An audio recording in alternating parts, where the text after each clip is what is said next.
ሰላም ጤና ይስጥልን በመላው ዓለም የምትገኙ የተወደዳችሁ የሮሃ ቲቪ ተከታታዮች የጥር 22 2018 ዓ.ም የምሽት ዜናዎችን ይዘንላችሁ ቀርበናል። ትናንት ከቆቦ ከተማ ወጥተው የጠፉትን ወታደሮች ለመያዝ ፍለጋው ሲቀጥል የአፋብን አሳምነው እዝና ቴዎድሮስ እዞች ውጊያ እያካሄዱ ነው። ዝርዝር ያውደ ግንባር መረጃዎችን ይዘናል። ብልጽግና ወልቃይትና ራያን በይፋ ለህዋት መስጠቱን አስታውቋል። ሰሙታላችሁ። አፍሪካ ህብረት የብልጽግና ቡድንና ህዋት ጦርነት እንዳያባብሱ የሚል መግለጫ አውጥቷል። ብልጽግናና ህዋት የገቡበት ፍጥጫም አይሏል። የሱዳንን ጦርነት ለማስቆም የአውሮፓ ሀገራት እንዲያግዙ የሱዳን ፖለቲከኞች ጠይቀዋል። ከአሜሪካ ጋር ፍጥጫ ውስጥ የገባችው ኢራን ለድርድርም ሆነ ለጦርነት ዝግጁ መሆኗን በውጭ ጉዳይ ሚኒስትሯ በኩል አሳውቃለች። ውድ አድማጭ ተመልካቾቻችን አብራችሁ ልትቆዩ ከፈቀዳችሁ እነዚህ መረጃዎች በዝርዝር የምናሰማችሁ ይሆናል። የሮሃ ቲቪ ወቅታዊና ሀቀኛ መረጃዎች እንዲደርሷችሁ ቻናሉን ሰብስክራይብ፣ ላይክ እና ሼር በማድረግ አሁኑኑ ቤተሰብ ይሁኑ።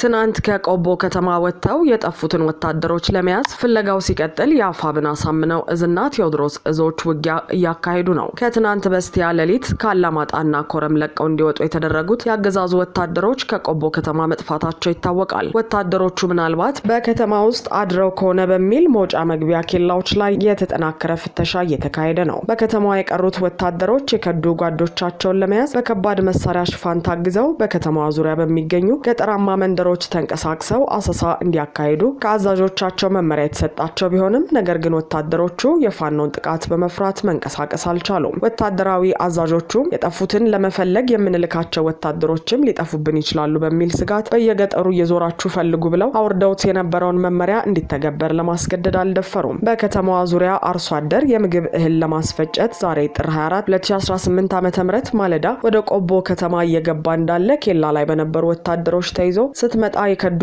የኛ ጓዶችን አይተሃል ወይ በሚል የተጠየቀ ሲሆን አርሶ አደሩም የከዳንና ያልከዳን መከላከያ መለየት አልችልም የሚል ምላሽ በመስጠቱ ደብድበውታል። በከተማዋ አሰሳ እያደረጉ የሚገኙት ወታደሮች አንዲት እናትን በተመሳሳይ የኛ ጓዶች በዚህ ዘልቀዋል ተብለናል አይተሻል ወይ በሚል የጠየቋት ሲሆን በአፋፉ ዝለቁና ጥሯቸው የሚል ምላሽ በመስጠቷ በጥፊና በቦክስ እንደመቷት የዓይን እማኞች ነግረውኛል ሲል መረብ ሚዲያ ዘግቧል። ከአላማጣ ከተማ ሸሽተው ወደ ቆቦ ከተማ ከገቡት ያገዛዙ ወታደሮች መካከል ከሁለት ጋንታ በላይ የሚሆኑ ወታደሮች ትናንት ጥር 21 2018 ዓ.ም አመሻሹን ከነሙሉ ትጥቃቸው ከየአሃዶቻቸው ከርተው ጠፍተዋል። ይህ በእንዲህ እንዳለ የአማራ ፋኖ ብሔራዊ ንቅናቄ ሸዋ ጠቅላይ ግዛት እዝ አማራን በመክዳት ለስርዓቱ ባደረ የአድማ ብተና ኃይል ላይ ወታደራዊ ኢላማዎችን በመምረጥ የተሳካ የደፈጣ ጥቃት ፈጽሟል። የአገዛዙ ዙፋን አስጠባቂ አየር ወለድ ኮማንዶና ባንዳው አድማ ብተና በጋራ በመናበብ ወደ ፋኖ ቀጠና በማቅናት ለማጥቃት ያቀደና ውጊያ ለመክፈት የተዘጋጀ መሆኑን ከውስጥ መረጃ የደረሳቸው አፋብን የሸዋ ጠቅላይ ግዛት እዝ መሐመድ ቢሆነኝ ኮር የቴጌ ጣይቱ ክፍለ ጦር ፋኖች በተጉለትና ቡልጋ አውራጃ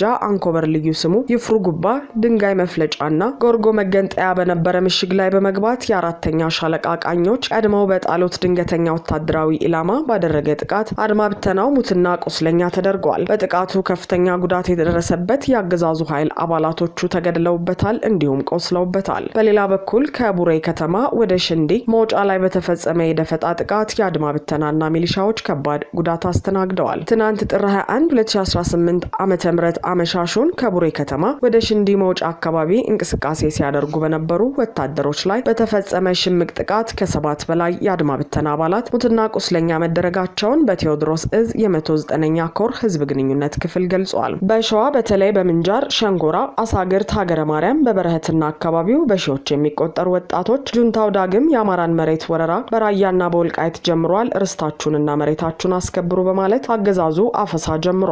አፍሶ የያዛቸው ወጣቶች በተለያዩ ወታደራዊ ካምፕ እየሰበሰበ ጁንታው አጋጣሚዎችን በመጠቀም በራያና በወልቃይት የነበረውን የአማራ ህዝብ እየጨፈጨፈ መሬቱንም እየወረረ ይገኛል።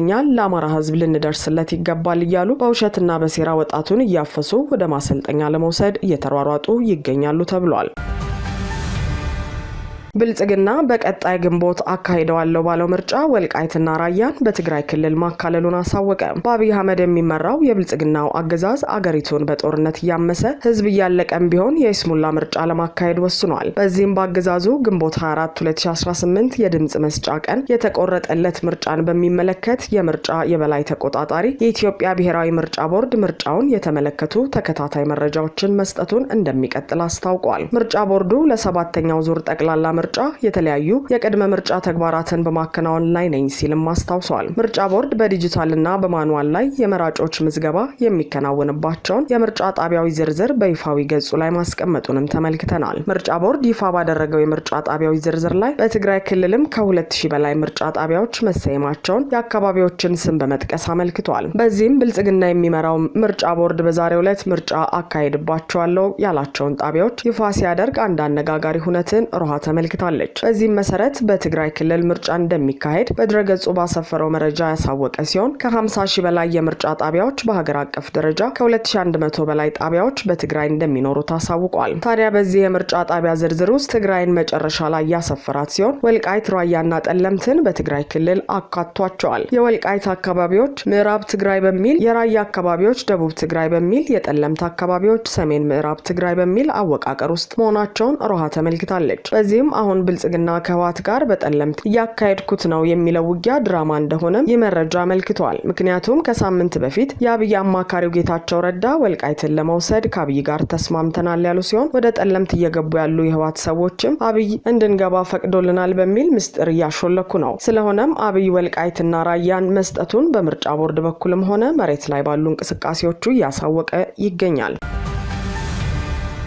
አፍሪካ ህብረት የብልጽግና ቡድንና ህወሓት ጦርነት እንዳባብሱ በመግለጫ ጠየቀ። የአፍሪካ ህብረት ኮሚሽን ሊቀመንበር መሐሙድ አሊ ዩሱፍ የአብይ አህመድ ቡድንና የህዝባዊ ወያነ ሓርነት ትግራይ በትግራይ ክልል ያለውን ሁኔታ ላለማባባስ በከፍተኛ ሁኔታ እንዲታቀቡ ሲል ጠይቋል። በትግራይ ክልል አካባቢዎች እየተስተዋሉ ያሉት ሰሞንኛ ክስተቶች እጅግ እንዳሳሰቧቸው ሊቀመንበሩ ገልጸዋል። የህብረቱ ሊቀመንበር መሐሙድ አሊ ዩሱፍ ይህንን ያሉት የዳግመኛ ግጭት ስጋት እያየለ የመጣበትን የአብይ አህመድና የትግራይ ኃይሎች መካረርን አስመልክተው ዛሬ አርብ ጥር 22 2018 ዓ.ም ባወጡት መግለጫ ነው። መቃቃር ውስጥ የሰነበቱት ሁለቱ አካላት ባለፉት ቀናት የትግራይና አማራ ክልሎች አዋሳኝ በሆነው ጠለምት አካባቢ ግጭት ውስጥ መግባታቸውን ዓለም አቀፍ ሚዲያዎች ዘግበዋል። የአፍሪካ ህብረት ኮሚሽን ሊቀመንበር መሐሙድ አሊ ዩሱፍ በትግራይ ክልል ክፍሎች እየተከናወነ ያለውን ሁኔታ በቅርበት እየተከታተልኩት ነው ሲሉ ገልጸዋል። ህብረቱ ያወጣው መግለጫ ሊቀመንበሩ በትግራይ ክልል ክፍሎች ያለውን ሁኔታ በቅርበት እየተከታተሉ ሲሆን ከሰሞኑ በታዩት ክስተቶች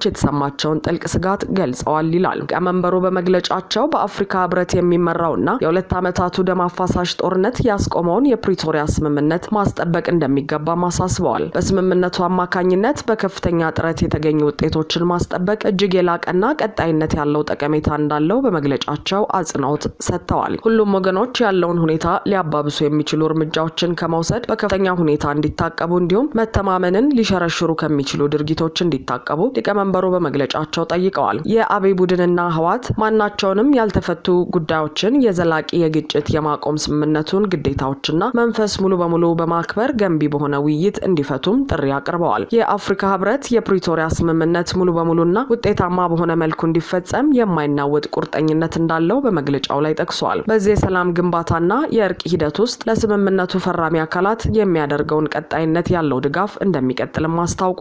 ህብረቱ የዚህን ስምምነት አፈጻጸም ለመከታተል ባቋቋመው ከፍተኛ ፓነል አማካኝነት በሁለቱ ወገኖች መካከል የሚደረግ ንግግር፣ ትብብርና የመተማመን ግንባታ ሂደትን ለማጠናከር ዝግጁ መሆኑንም አመልክቷል። ይህንን የሚያደርገው በትግራይ ክልል ዘላቂ ሰላምና መረጋጋት እንዲሰፍን ለማድረግ ለሚደረገው ጥረት ባለው ድጋፍ እንደሆነም ገልጿል። የሱዳንን ጦርነት ለማስቆም የአውሮፓ ሀገራት እንዲያግዙ የሱዳን ፖለቲከኞች ጠየቁ። የሱዳንን የእርስ በርስ ጦርነት ለማስቆምና በጦርነቱ የተጎዳውን ሕዝብ ለመርዳት የአውሮፓ መንግስታት ድጋፍ እንዲያደርጉ የቀድሞ የሱዳን ዲሞክራሲያዊ የሽግግር መንግስት ባለስልጣናት ጠይቀዋል። የሱዳን የቀድሞ ጠቅላይ ሚኒስትር አብደላ ሐምዶክ የሚመሯቸው የቀድሞ ባለስልጣናት የሱዳን ጦርነት ለማስቆም አስቸኳይ እርምጃ መወሰድ አለበት ብለዋል። የተለያዩ የአውሮፓ ሀገራትን በመጎብኘት ላይ የሚገኘው በዶክተር አብደላ ሐምዶክ የተመራው የልዑካን ቡድን ዛሬ በርሊን ውስጥ ከጀርመን ባለስልጣናት ጋር ተነጋግሯል። የልዑካን ቡድኑ አባል የቀድሞ የሱዳን የሽግግር መንግስት የካቢኔ ጉዳይ ሚኒስትርና የሱዳን ኮንግረስ ፓርቲ ምክትል ሊቀመንበር ሀሊድ ኡመር ጀርመን ሱዳን ውስጥ ሰላም እንዲሰፍን ከፍተኛ ድጋፍ ለማድረግ እየጣረች ነው ብለዋል። በጦርነቱ ለተጎዳው ህዝብም እርዳታ ትሰጣለች። ጀርመን ሱዳን ውስጥ ሰላም እንዲሰፍን እየጠየቀች ነው። ለተቸገሩ ሱዳናውያን የምትሰጠውን ድጋፍ ማጠናክራለች ሲሉ የቀድሞ ሚኒስትር አክለዋል። እስካሁን ለሱዳን ለሰብአዊና ለልማት ጥረቶች ከ120 ከ150 ሚሊዮን ዩሮ በላይ ረድታለች የሚሉት የቀድሞ ሚኒስትር የሱዳን የእርስ በርስ ጦርነት የተጀመረበት 3ኛ ዓመት በመጪው ሚያዝያ ሲዘከር በርሊን ውስጥ ትልቅ ዓለም አቀፍ የሰብአዊ እርዳታና የሰላም ጉባኤ ይደረጋል ሲሉ ጠቅሰዋል። የሱዳን ጦርነት ረጅም ጊዜ ያስቆጠረ ግጭት፣ የፖለቲካ አለመረጋጋትና መፈንቅለ መንግስት ውጤት መሆኑን ሀሊድ ጠቅሰው ኢትዮጵያን የመሳሰሉ የአካባቢው ሀገራት በኢጋድና በአፍሪካ ህብረት በኩል ጦርነቱን ለማስቆም የሚያደርጉትን ጥረት አድንቀዋል። በሱዳኑ ጦርነት የውጭ ኃይላት ጣልቃ መግባታቸውን የቀድሞ ሚኒስትር የሚጠበቅ ነው ብለውታል። ዶክተር ሐምዶክ ይመሩት የነበረው የሱዳን የሽግግር መንግስት እንደ ግሪጎሪያኑ አቆጣጠር ከ2019 እስከ 2022 መጀመሪያ ድረስ ስልጣን ላይ የነበረ ሲሆን በመፈንቅለ መንግስት ከተወገደ በኋላ ጦርነቱ መቀስቀሱ ይታወቃል። ከአሜሪካ ጋር ፍጥጫ ውስጥ የገባችው ኢራን ለድርድርም ሆነ ለጦርነት ዝግጁ መሆኗን በውጭ ጉዳይ ሚኒስትሯ በኩል አሳወቀች። ኢራን ለድርድርም ሆነ ለጦርነት ዝግጁ ናት ሲሉ የኢራን የውጭ ጉዳይ ሚኒስትር አባስ አርጊቺ ሀገራቸው ለድርድርም ሆነ ለጦርነት ዝግጁ መሆኗን ቱርክ ውስጥ በሰጡት ጋዜጣዊ መግለጫ ላይ ተናግረዋል። የአሜሪካው ፕሬዝዳንት ኢራን ወደ ድርድር እንድትመጣ ካልሆነ እርምጃ እንደሚወሰድባት እያስጠነቀቁ ባለበት ጊዜ ከቱርክ ባለስልጣናት ጋር ለመነጋገር ያቀኑት የኢራኑ የውጭ ጉዳይ ሚኒስትር ሀገራቸው ለሁለቱም ክስተቶች ዝግጁ መሆኗን ገልጸዋል። የኢራን እስላማዊ ሪፐብሊክ ድርድር ለማድረግ ምንም ችግር የለበትም፣ ነገር ግን ድርድር በማስፈራሪያ ጥላ ስር ሆኖ ሊደረግ አይችልም ብለዋል። ባለስልጣኑ ጨምረውም ኢራን ፍትሐዊና ትክክለኛ ድርድር ለማድረግ ዝግጁ መሆኗንና በዚህ ጉዳይ ላይ ከቱርክ ጋር ግንኙነት እየተደረገ መሆኑን አመልክተዋል። ነገር ግን እስካሁን ከአሜሪካ ባለስልጣናት ጋር ለመነጋገር የተቆረጠ ጊዜ የለም። የውጭ ጉዳይ ሚኒስትሩ አጽንኦት ሰጥተው ሀገራቸው እስላማዊ ሪፐብሊክ ኢራን ለድርድርና ለጦርነት ዝግጁ መሆኗን ተናግረዋል። ኢራን ባለፈው ዓመት ሰኔ ከተካሄደው የ12 ቀናት ጦርነት በበለጠ ዝግጁ መሆኗን አሁን አሜሪካ በቀጥታ ስለምትሳተፍ ሁኔታዎች ከቀደመው ጊዜ የተለየ ይሆናሉ፣ ምናልባትም ጦርነቱ ከሁለት ሀገራት ጦርነት በላይ ሊሆን ይችላል ብለዋል። ከቱርክ አቻቸው ጋር ጋዜጣዊ መግለጫውን የሰጡት የኢራኑ የውጭ ጉዳይ ሚኒስትር አርገቺ ሀገራቸው ትርጉም ባለው ምክንያታዊና ፍትሃዊ በሆነ የዲፕሎማሲ ሂደት ውስጥ መሳተፍ እንደምትፈልግ ገልጸዋል። በየትኛውም ሁኔታ በሌላ ወገን የሚመራ ወይም የሚጫን ውሳኔን ለመቀበል ፈቃደኛ አይደለንም በማለት ከዚህ ቀደም በነበሩ ተሞክሮች አሜሪካ በድርድር ወቅት በጎ ፈቃድና ታማኝነት ያንሳታል በማለት ተችተዋል። ነገር ግን ኢራን ተገቢና ህጋዊ ጥቅሟን በሚያስከብር እንዲሁም ስጋቷን በሚቀበል ሂደት ውስጥ ለመሳተፍ ፈቃደኛ መሆኗን ተናግረዋል። የኢራኑ የውጭ ጉዳይ ሚኒስትር አሜሪካ ወታደራዊ ኃይሏን በኢራን አቅራቢያ እያሰባሰበች ባለችበት በአሁኑ ጊዜ በቱርክ አሸማጋይነት ከአሜሪካ ጋር ስለሚደረግ ንግግር ለመወያየት ኢስታንቡል ይገኛሉ። አድማጭ ተመልካቾቻችን የሰዓቱ የሮሃ ቲቪ ዜናዎች የተከታተላችኋቸውን ይመስሉ ነበር። አብራችሁን ስለነበራችሁ ከልብ እናመሰግናለን። ሰላም።